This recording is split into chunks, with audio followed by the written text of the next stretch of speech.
Good morning, viewers. Welcome to Frankly Speaking with Vibhuti Jha. Today I wanted to talk to you about what is geopolitics. Because in geopolitics, as the saying goes, everything that happens around us has an impact and implication for something or somewhere. Heard the famous phrase, the butterfly effect? So that's important to talk about. And as someone who studied geopolitics in my management studies days, they say that when people want something to happen, you have to begin for something to happen 50 years, 100 years. That's the time frame of geopolitics. It's not for tomorrow. It's not for immediate. That's why they say the game's played at the highest levels. When you want something to happen, you move the pawns to close the game. With this intent, we are going to talk about a few things, very important ones. And I have the greatest of pleasure in welcoming Dr. Adityanjee, who is our guest today. He has been on this show and as also on Jaipur Dialogue. He's a psychiatrist who obtained his training and teaching at All India Institute of Medical Sciences in Delhi, India. He now lives in the US. He's a practicing psychiatrist and also runs two very critical organizations on the not-for-profit agenda. One is the Council for Strategic Relations and also the International Council for Human Rights. It's truly remarkable to have you here, Dr. Adityanjee. Thank you for joining this show today. Thank you. I want to hit off on two things.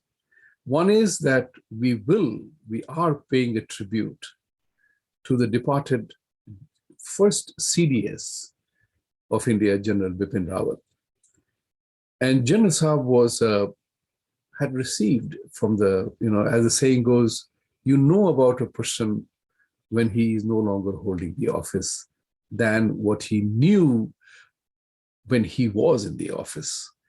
And the outpouring of the affection is just about sensational. And equally disappointing is the vituperative, strong, ugly messages that have come along in the process. As the saying goes, these moments reflect the true character of a person.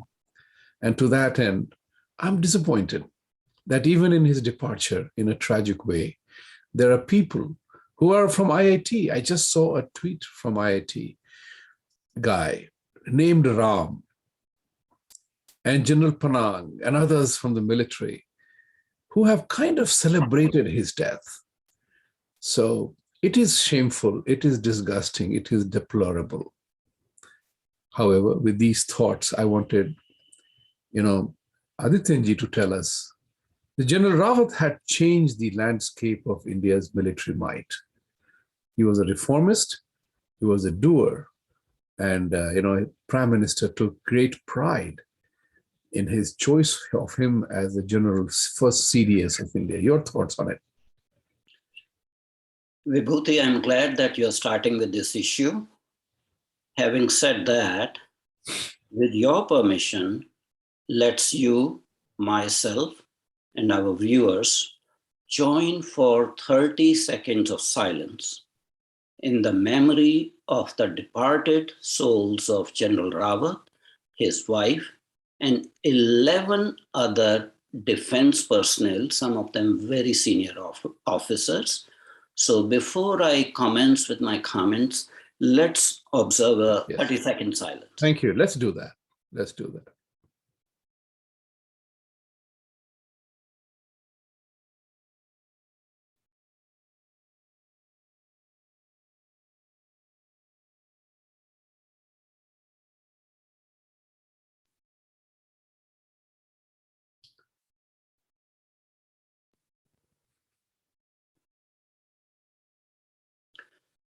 Yeah. Okay, so General Rawat will be considered as an important intellectual milestone in India's defense services. There have been multiple generals, some of them we still remember very fondly. General Cariappa. All of us remember General J.N. Chaudhary, Field Marshal Manekshaw, General Sundarji, and now General Rawat, who joins these ranks of illustrious Chief of Army Staffs. In fact, General Sundarji was credited to be called the thinking general. He was always planning the doctrines for the future. General Rawat had the distinction of being the first Chief of Defense Staff. Mind you, why that is important. The Subramaniam Committee recommendations had suggested creation of CDS post after the Kargil War of 1999. And I think the report of K. Subramaniam Committee came around 2001, and we had to wait for almost 20 years for the first CDS to be appointed. And he, being a thinking general, being, very proficient in strategy planning, he did wide reforms in the armed forces, the way armed forces think. So from 17 service commands, if you're talking about integrated theater commands and, restructure them into 5 theater commands with joint participation of all the forces, he was instrumental in that. And yes, there was some resistance from the status quoist in the armed forces, especially when people are trying to guard their own turf in the individual services. There was bound to be some resistance in a democratic country. But all the branches of our armed forces in India were working on that. So he was doing a major restructuring, keeping in view the 2.5 warfront threats, That's from right. the northern border, the western border, and the internal security threat. In that process, he was very articulate. He called a spade a spade. And of course, the enemies of the nation were not very endeared of him. And I have no qualms in saying that one of such enemies is China. And he was equally forthright in condemning China, in perceiving and defining the threat perception from China, identifying China as the #1 strategic adversary. So you did mention reference to the Taiwanese general who was killed under similar circumstances. That, leads one to question whether it was a simple accident, or it was sabotage, or it was a terror attack. All these things are not going to be clear at this point in time. We can only speculate. We should not be emotional. Court of inquiry has been ordered, and I'm pretty sure Government of India will find a reason why that helicopter crashed the way it crashed, the circumstances it crashed in. But it has to be viewed in the background of mysterious things happening in India. You are absolutely right. You are absolutely right. And I concur with you that, you can't rule out possibilities until the investigation is done. The world is full of strange happenings. I said it's just an amazing coincidence that the Chinese general, Taiwanese general, who was very vocal against China interfering in Taiwan, he also died in a similar situation. And an Indian general who took on China forthright, he also lost his life. The world of politics is full of strange happenings. We still don't know who killed John F. Kennedy. We came to know much later how Homi Bhabha died. We also know how Dag Hammarskjöld died. These are issues, or the Pakistani general who was General Zia. Zia-ul Haq, the mango plane exploded. So there are things we will never know, or we will only speculate, but it will be in the fitness of things that this matter is investigated.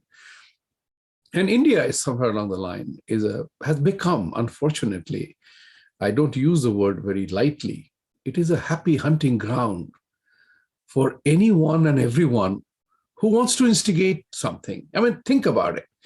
So we will talk about all those things later, but General Rawat and all the 11 soldiers and Mrs. Rawat, you are in heavens with the gods, and God bless you and your families.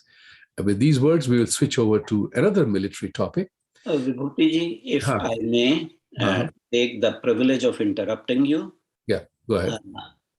I have on the Twitter requested to the government of India and its high functionaries, including the Prime Minister, the Minister of Defense, the President of India, to rename the Defense Staff College, Wellington, Tamil Nadu, India, in the honor and memory of the first Chief of Defense Staff as General Vipin Rawat, Defense Staff College, Wellington, India.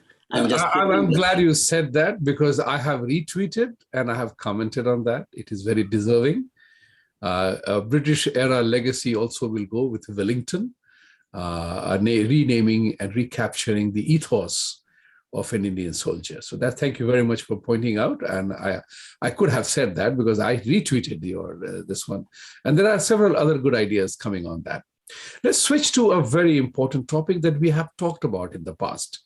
Once you had invited me on your show of CSR, and we talked about with Mr. Nilankani, if I recall correctly, is the impact and implication of CATSA about CS-400 that India was acquiring from Russia. And at that time, we had also examined the CATSA requirements very intensely.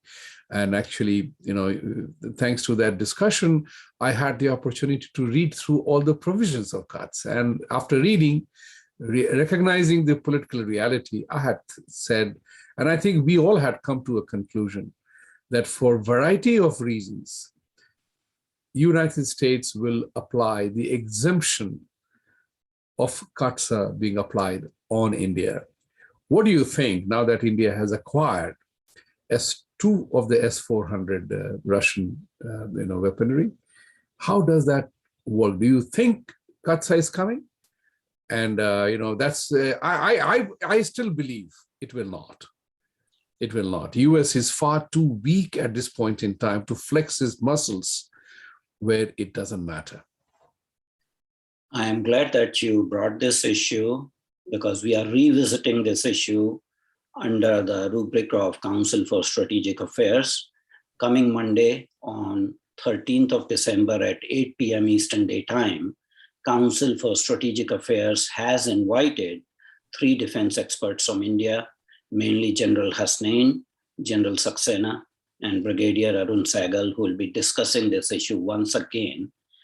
I share your optimism that it is very unlikely that CATSA sanctions would be imposed on India on the purchase of S-400, missile defense batteries, 2 of which have already been delivered. They are in the process of being deployed, and 3 are on the way. Having said that, there's a famous saying, you don't want to see how the law and sausages are made, okay? CATSA law is a very bad law, okay? If US were hypothetically to impose sanctions on India, I will quote a Hindi proverb to describe that action as cutting your nose to spite your face.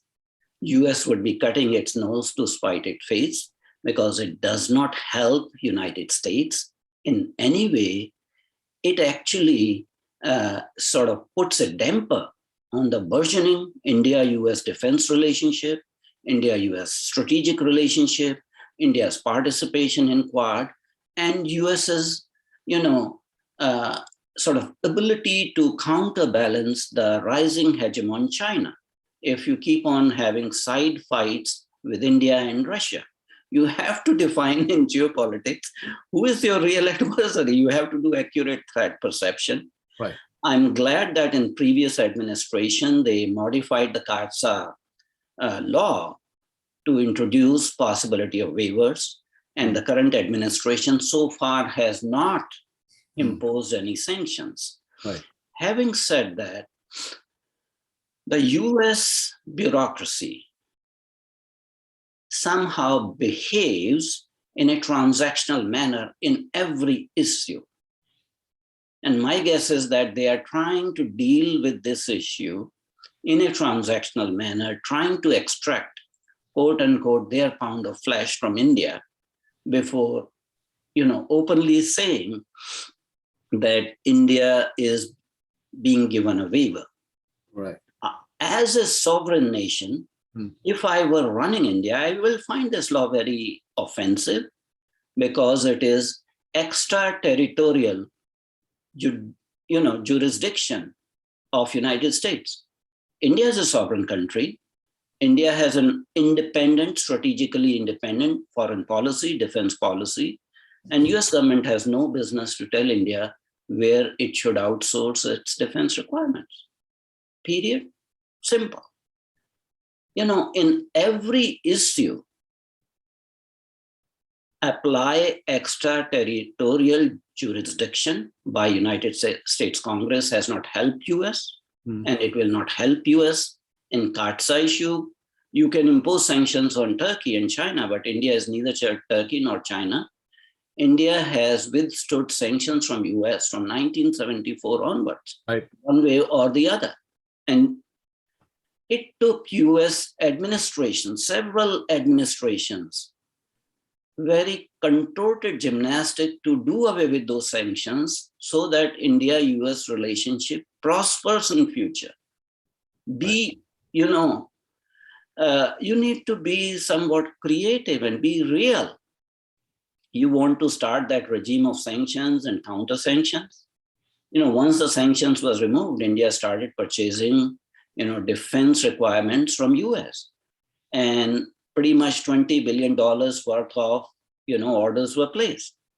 What do you think if you and the United States put sanctions on India using the CAATSA law? Will India have confidence to buy on a long-term basis defense equipment from US? In fact, the result would be counterproductive because India will be forced to buy more from Russia, more from France, Right. more from Israel, Right. and any other source, including UK. So I personally would not like into game of predictions because that's for astrologers. But I believe that US would be hurting its own interest if it were under this administration or any other administration tries to sanction India under CAATSA or any other law. I like your phrase that we are not in the business of forecasting. That's for astrologers to do or forecasters to do. But geopolitics is all about anticipation of the events. So I'll take a step back for the purpose of taking a step forward. And you alluded to that very, very well, that it will not behove well. US will lose this is the regime of sanctions that United States practices. Reminds me of the Hindi saying, "Jiski lathi uski bhais." That's the part which US is now being perceived as. US is losing enormous amount of goodwill. This is a different era. This is a different world where people get to know instantaneously. Apart from angering the wrath of 1.3 billion Indians in India, it will have global repercussion because American might at this point in time is not that inspiring. The way America withdrew from Afghanistan, it gave the feeling that it's not about withdrawal from Afghanistan. You can't have an endless war. So while I definitely agree that you can't have an endless war anywhere on the planet, you can't have a 20-year war which doesn't seem to be ending. You have to wind down. But the ineptness of the United States in the manner that they walked out of Afghanistan is leaving behind a real remarkable loss of honor, trust, the factors that determines relationship. Why would anyone trust America? And if America were to be foolish, and we are all sitting in America, we are American citizens, and we are saying this for the good of America, not for anybody else, is that if you try to impose your will on others with stick, broom, or whatever, remember, today we are living in a remarkably interconnected world where sanction can be followed by counter-sanction, and that may not have a very desirable effect on the United States as we live here. So I feel that all things considered, United States is full of very smart people. All countries have their own smart set of people. So the question is, why does the US indulge in sanctions? Because it's a very important element. Because the people who you want to sanction is the government, not the people of the country. They may not have any choice about the decisions taken in the specific country. But when you sanction the ayatollahs of the countries, they are sitting happily in the palace. It's just like in the United States, the inflation caused by the current government's economic policies are affecting common men, not the senators and congressmen in the United States Senate or Congress. They have no idea what it is to fill a gas at $3 per gallon now for no fault of theirs, a self-inflicted wound. So I'm asking you, making an inquiry. Is the United States losing friends and allies with this regime of sanctions? Because nobody likes that. And you very correctly pointed out that we have endured sanctions in the past when we were much poorer. Now, the United States is the biggest trading partner, has a possibility of great arms market for the United States. Are you willing to hurt all of it for a government of India decision that was taken prior to CAATSA coming in place? That's also very equally important, because you can't apply rules retroactively on a decision taken earlier. Your thoughts? So all those points are very valid. I think the straightforward answer is yes, YES. The United States is weaker, is perceived as a weaker entity or weaker power. There is rivalry between China and US.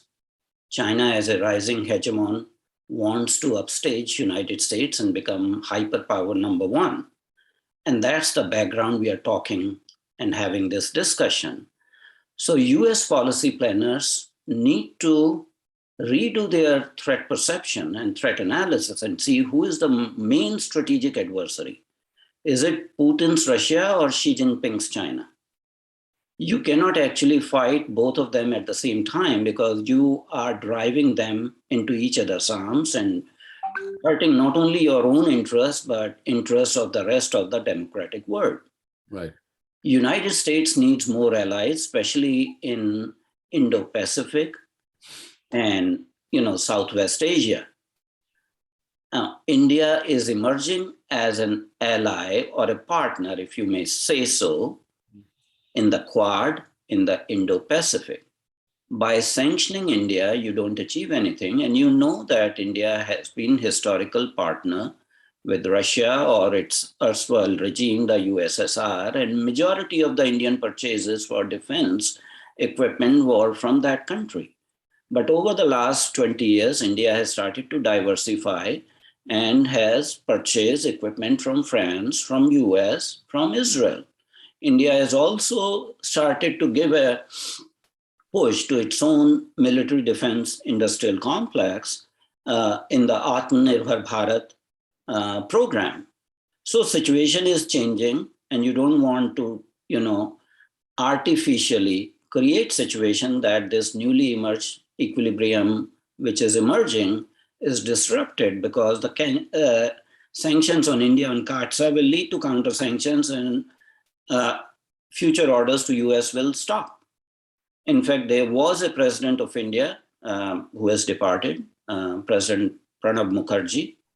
When he was defense minister of India under a different regime or different administration, he visited Washington, DC, and he was very blunt. He said, we don't trust you Americans because you are so unreliable. Your policies change, India and US had a contractual relationship to supply nuclear fuel to Tarapur atomic plant. And after the 1974 nuclear test by India, the United States unilaterally abrogated that contract, leading to problems. So again, I am saying that India's history of experiencing sanctions from US, and India has survived and become more self-reliant in technology areas. Now, by putting sanctions, you will perpetuate the same attitude, because you will not be able to cow down India to modify and change its policies, whether on foreign policy or defense policies, under threat of sanctions from United States. United States, put sanctions on Iran and put sanctions on any other secondary country or third entity if they traded with Iran. But India was developing Chabar, port in Iran, and United States had to sort of waive sanctions on India, specifically vis-a-vis Chabar seaport.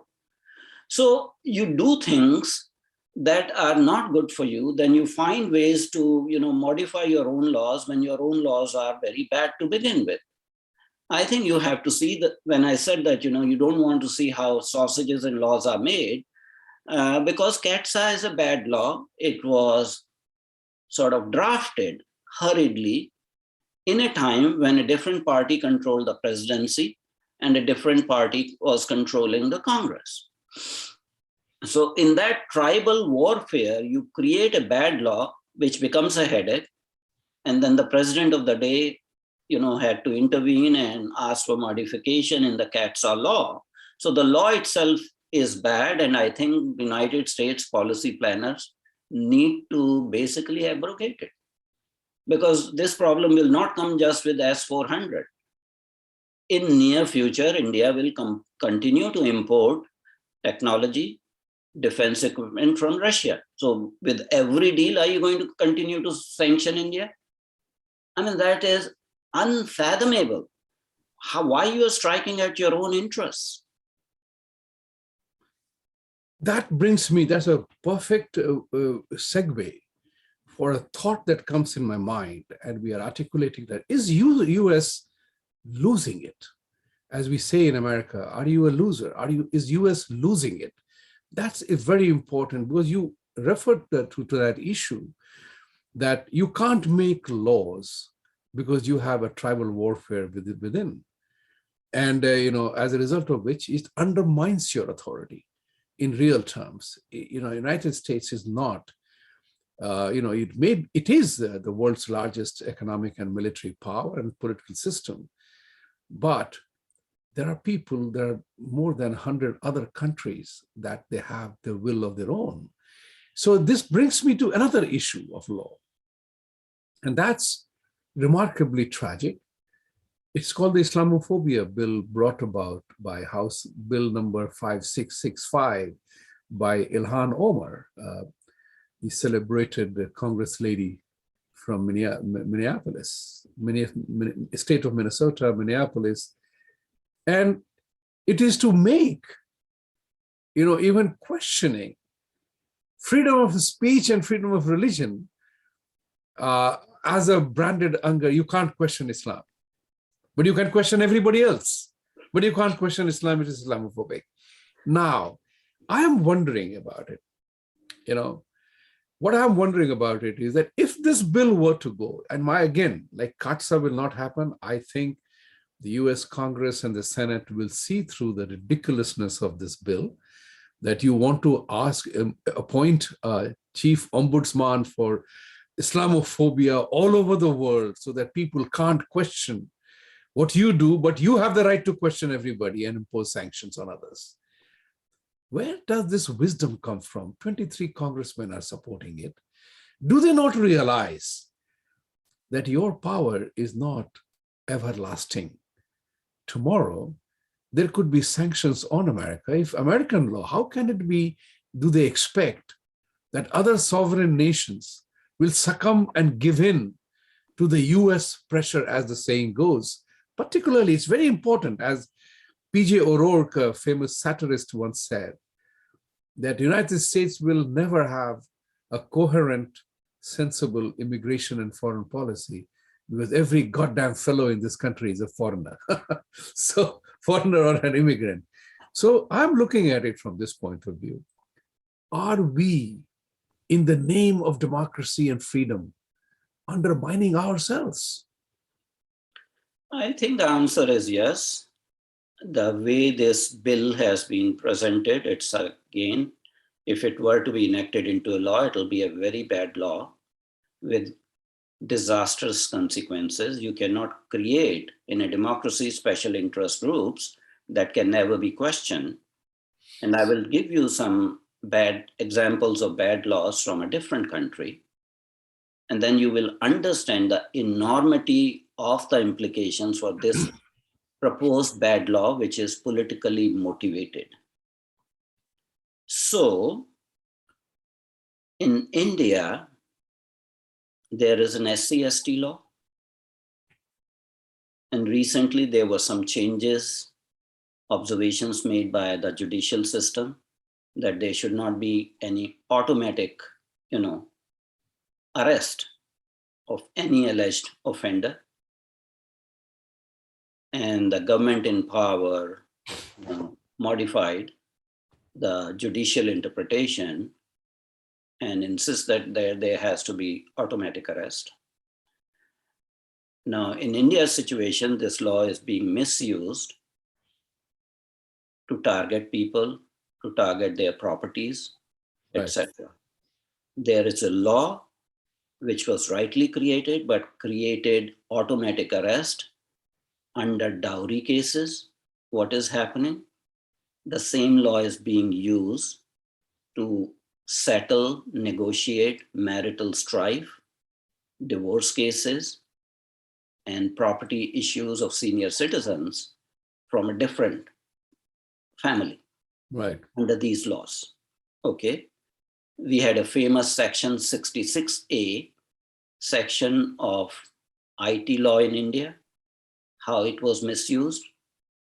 So if this Islamophobia bill is passed by the United States Congress, including House and Senate, it will be indeed a very bad law. And one will have to question the sanity and wisdom, because this is misuse of democratic process for what you call is judicial lawfare. Okay. China has a doctrine of three famous warfares, psychological warfare, lawfare, and the actual warfare. So certain organizations are using this lawfare strategy to fulfill their vested interests. You might see in that United Nations General Assembly, demands have been made to declare blasphemy as an international crime all over the world by a group of countries that are called OIC. And UN General Assembly has not bitten the bullet and done that, because in any country where blasphemy is a crime has been misused, and the famous example of Pakistan, what is happening under the... So it would be quote unquote Islamophobia law is basically a blasphemy law, sugar-coated as human rights provision, sugar-coated as, anti-discrimination, but it is to create an exceptional protected category for a section of society that thinks it is privileged and cannot be questioned by anyone else, while they have right to criticize, kill, maim, behead everyone else. I totally agree with you, because this is exactly what I had said in one of the public forums, that the Islamophobia bill is nothing else but bringing the blasphemy law all over the world and legitimizing it. And that the United Nations has not bitten the bullet is a good thing, but it is also a very important challenge. And that challenge comes from the fact that how the democracies of the world are being beaten, bludgeoned, and pressured to accept these Sharia or Islamic laws as part of the various freedoms our constitutions grant to people. Whereas there is absolutely zero reciprocity from any of these countries. So my suggestion too would be that if you want to protect the minorities in the countries where Islam is in minority, then that right has to be global for all minorities in every country of the world. You know, that you can't have a unilateral set of minority regulations in your country to kill, maim, and dismember them because they don't accept your way of life. And that's important, that the world global leadership must demand reciprocity. If OIC wants blasphemy laws to be declared as the United Nations mandate, then it's also incumbent upon the rest of the United Nations General Assembly to demand reciprocity of building mosques or building churches or building temples in every single Islamic country. You can't do that. But the more important point is that we have to demand reciprocity. The dialogue has to be both ways. But do you think that people like Ulhano, but I don't want to name her as a person specific, but people like, are they taking advantage of the laws of America, or are they truly working towards undermining America's role in the global politics? What do you think? Well, as I said, that there are organizations that have vested interest. This proposed bill is strongly supported by CARE. If people know what CARE is, Yeah. it is an organization with a very stated agenda. Yes, CARE is the organization that cares for nobody other than itself. Yes. So, in fact, I was seeing that there was a picture on social media of purported to be first female United States president in 2050 with a hijab. So, yes, they are subverting the democratic process by using the tactic that I told you is lawfare. Right, lawfare. The United States at this point in time have enough safeguards on religious freedom, on hate laws, etc., etc. There's no need for any other law, and certainly no need for any law with extra territorial applicability to target countries like India, Sri Lanka, and Myanmar. Because the next step is that this Islamophobia law will be targeted towards those special countries, and there will be special envoys for those countries. Right. So you create, again, how bad laws are created in democracy. Democracy has to guide itself. It should not create bhasmasurs. Very well said. Very well said. Yeah. Or a Frankenstein's monster for the American audience. So you have to be wise. You have to be sagacious and look at the implications of your actions. And I think time is still there to educate and make aware the US congresspersons and senators about the implications of this bad bill. What are the likely consequences for civil liberties, shutting off, freedom of expression and things like that, and civil liberties of others in a democratic country? They need to understand the implications, and civil society needs to discuss this rather than, surreptitiously, because there's a tribal warfare going on in US, polity, or, sort of political structure with, so much extreme positions that one party and its quote unquote progressive squad can bring out, very bad laws which will come to bite you later on.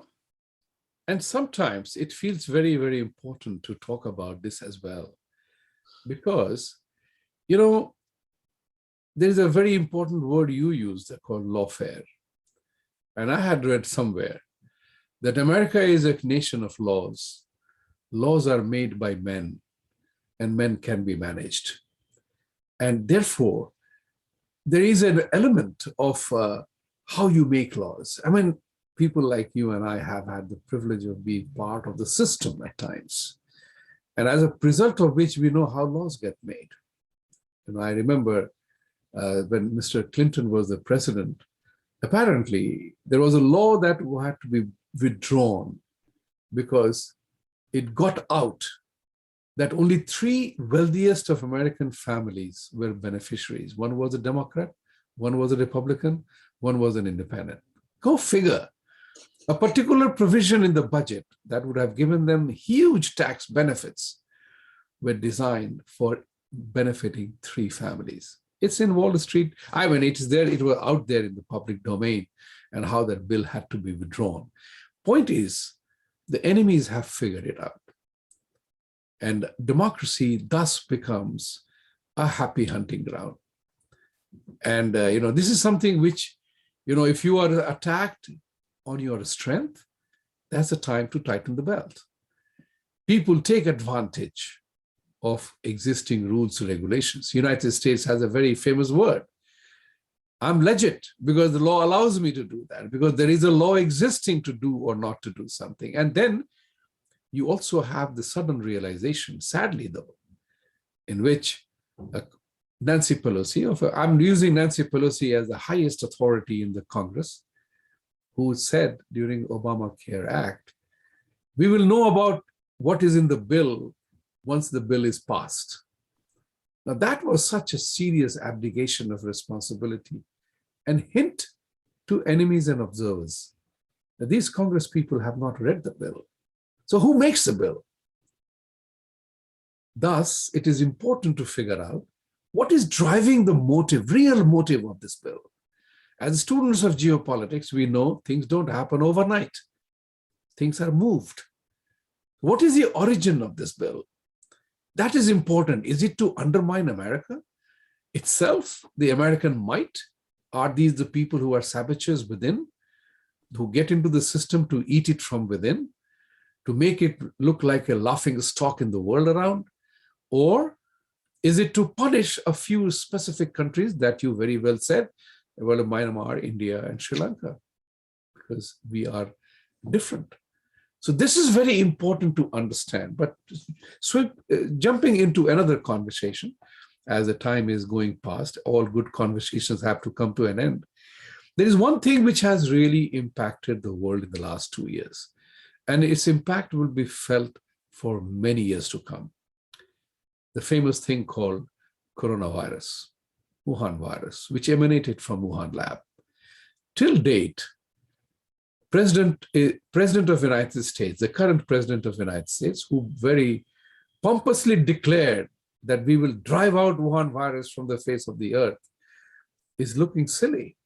We Americans look silly. We have the highest number of deaths in the world. 7 million plus people have died. Economies have changed.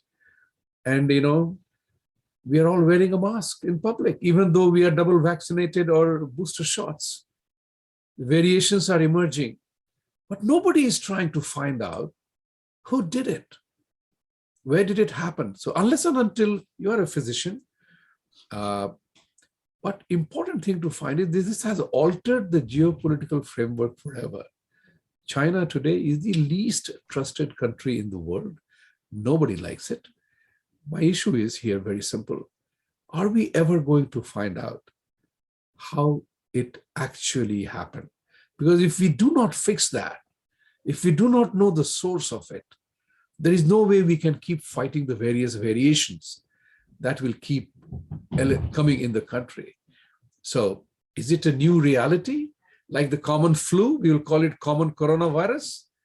What is the real situation here? Your thought? So just to, set the thing straight, the flu or influenza viruses are also coronaviruses. Yes, they are. Absolutely. Yes. We need to have a little bit of a historical perspective. This is not the first time Mhm. an epidemic has emerged from China. I think around 2002, 2003, there was this SARS, Yes. Yes. okay, sudden acute respiratory syndrome virus that emerged from China and that turned into a kind of epidemic but did not become a pandemic. And the performance of government of China at that time under a different leadership was exactly the same. China refused to talk about this virus, was very tight-lipped, did not announce to the world, did not announce to the WHO that they are dealing with this till the SARS, spread to other countries and other countries had to take measures. And at that time, the benefit of doubt was given to China that, maybe they are just quote unquote developing country and they don't have infrastructure. US took a very benevolent, posture towards China because they were allies at that point in time.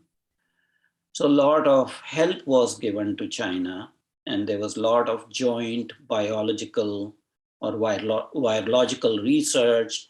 NIH and Chinese entities, sign memorandums of collaboration.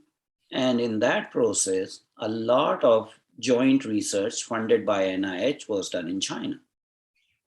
And whether one may deny it or not, Wuhan Institute of Virology did have NIH funded projects going on.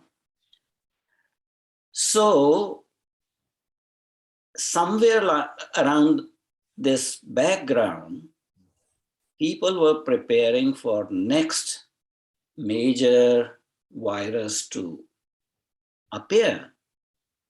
We had in between Ebola virus, Zika virus, MERS, all these outbreaks, and US government, takes steps so that they can counter some of these outbreaks of viruses becoming into epidemics.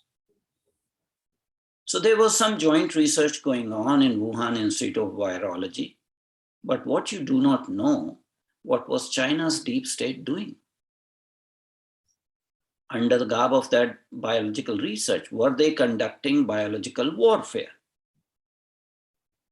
And of course, true to their behavior, China became tight-lipped, did not give any information, did not talk about this epidemic till it became a major epidemic and they themselves had some serious situation in that particular province of China. And they knew about this virus, so they locked China left, right, and center.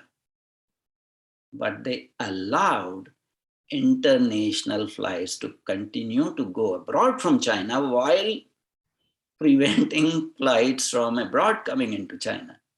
What does that tell you? That tells you that China is only concerned about protection of its own population. What does the epidemiological data and the business data tell you that suddenly in February, March, the number of subscribers to China Telecom dropped by millions? So China has not been honest about Wuhan China virus. China controls certain UN institutions by, funding these institutions and funding the elections of officers of these institutions. And that includes WHO because Dr. Tedros is not a medical doctor. He was China's nominee in a way to get the position, and WHO did not take enough steps to force China to, declare primary information about this particular virus.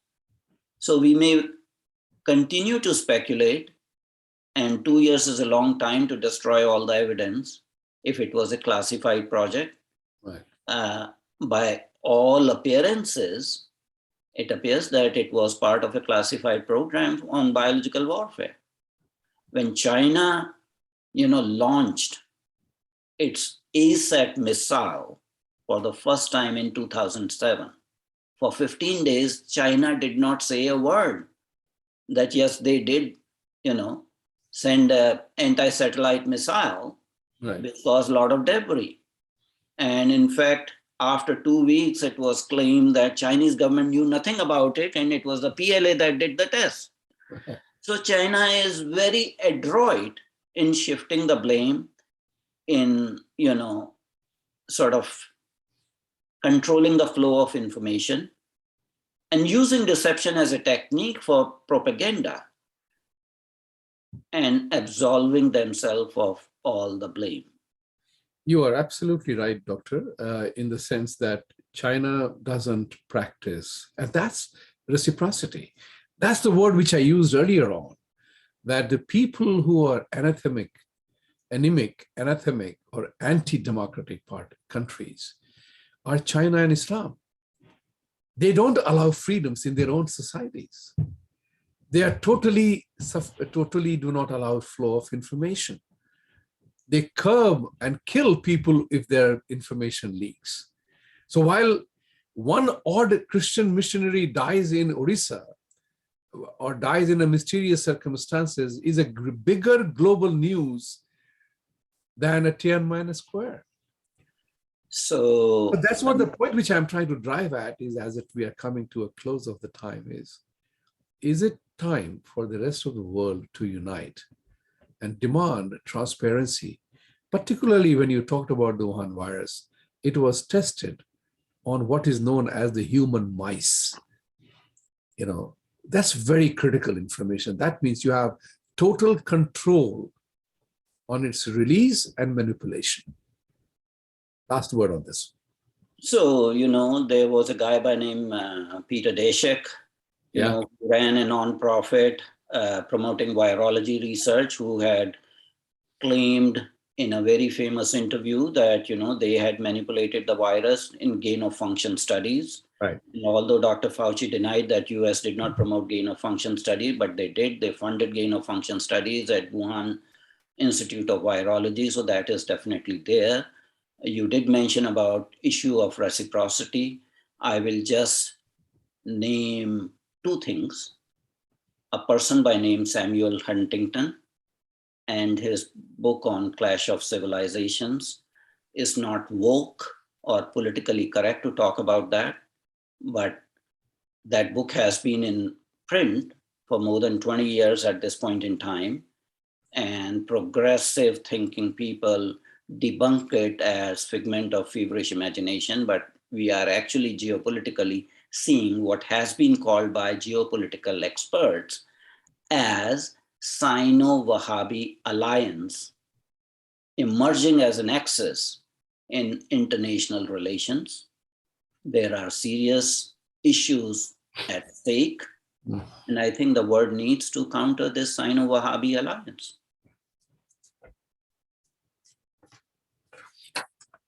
Thank you very much, Doctor. It was wonderful to have this conversation. And it's holiday season in America. I started this Diwali thing that happened in Manhattan. I love this because that shows the celebratory mood.